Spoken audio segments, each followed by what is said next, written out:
ఐక్యరాజ్య సమితి 2వ వరల్డ్ సోషల్ సమ్మిట్ దోహా సదస్సులో ప్రతినిధిగా పాల్గొన్న దళిత బహుజన శ్రామిక యూనియన్ రాష్ట్ర ప్రధాన కార్యదర్శి పి చిట్టిబాబు విజయనగరంలో మీడియా సమావేశం నిర్వహించారు. ఈ సందర్భంగా ఆయన మాట్లాడుతూ ఐక్యరాజ్య సమితి సెక్రటరీ జనరల్ ఆంటోనియో గుటెరస్ అధ్యక్షతన ప్రారంభమైన సదస్సు ఈ నెల 7వ తేదీ వరకు కొనసాగింది.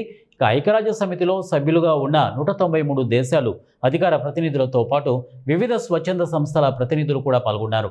అంతర్జాతీయ మానవ హక్కుల ఒప్పందం ప్రకారం అన్ని రకాల వివక్షతలను నిర్మూలించాలని, పేదరికం, ఆకలి చావులు నిర్మూలించాలని, ఇక పౌరులకు సామాజిక భద్రత కల్పించడం ప్రాథమిక హక్కేనని సదస్సు పిలుపునిచ్చిందని తెలిపారు. పెరుగుతున్న ఆధునిక ప్రపంచంలో జరుగుతున్న అభివృద్ధి కొంతమందికే కాక ప్రతి ఒక్కరూ అన్ని తరగతుల వారు అభివృద్ధి చెందాలనే లక్ష్యంతో విధి విధానాలు అన్ని దేశాలు కలిగి ఉండాలని ఈ సదస్సు కోరిందని తెలిపారు.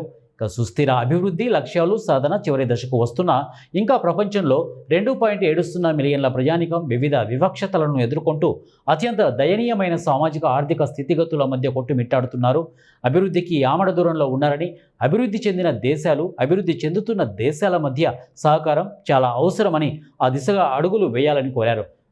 స్వేచ్ఛగా పౌరులు తమ అభిప్రాయాలను తెలియజేసే హక్కు విరివిగా వినియోగించుకునే వాతావరణాన్ని సదస్సు కోరిందని తెలిపారు. ఇటువంటి చారిత్రక అంతర్జాతీయ సదస్సులో పాల్గొనే అరుదైన అవకాశం దగ్గర చాలా గర్వకారణంగా ఉందని, ఇక పేద బడుగు బలహీన వర్గాల వారి యొక్క గొంతును అంతర్జాతీయ స్థాయిలో వినిపించామని వారన్నారు.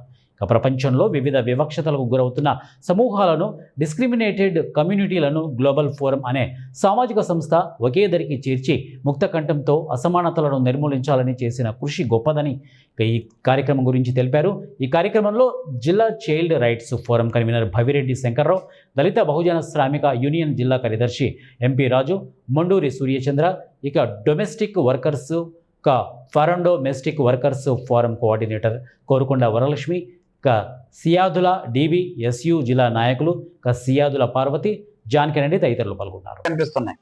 రెండో ప్రక్క దీనికంటే అసలు SC STలు ఇక్కడ ఇటువంటి బాధలు అనిపిస్తున్నారో ప్రపంచ దేశాల్లో ఉన్నటువంటి ఇండియాలో దళిత నిలబడి జపాన్లో బొరాకెమిన్ అనే వాళ్ళు ఇక్కడలాగే వివక్షత గురవుతున్నారు. యూరోప్, లాటిన్ అమెరికా కంట్రీలో రోమా అనే కమ్యూనిటీ వాళ్ళు వివక్షత గురవుతున్నారు. కొలంబియా దేశంలో పలంకిరో అనే ఒక కమ్యూనిటీ వివక్షత గురవుతున్నారు. బ్రెజిల్లో మనం చూసుకున్నట్లయితే కిలింబోలా అనే ఒక కమ్యూనిటీ వివక్షత గురవుతున్నటువంటి సందర్భాలు. జాంబియాలో చూస్తే కుమోని కమ్యూనిటీ.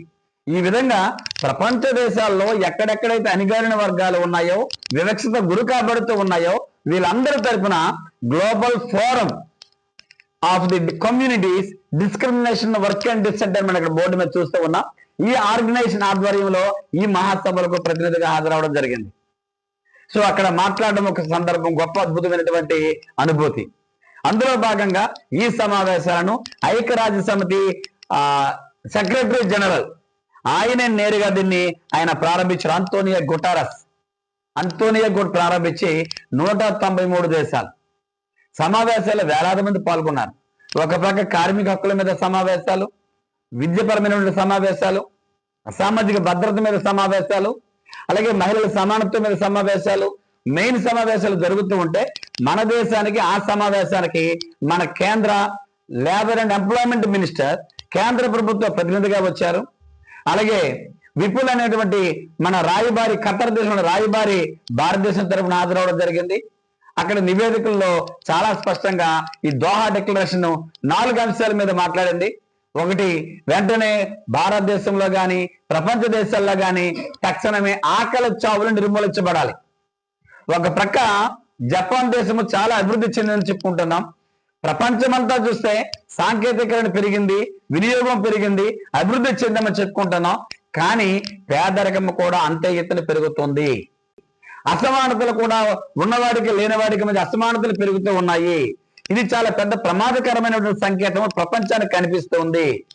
మూడో అంశం ఏమిటంటే పర్యావరణం అనేది ఈరోజు పెద్ద ఎత్తున పర్యావరణం నాశనం అయిపోతూ ఉంది. ఫలితంగా పర్యావరణము దెబ్బతిన్న ఫలితంగా చావులు అనేవి భవిష్యత్తులో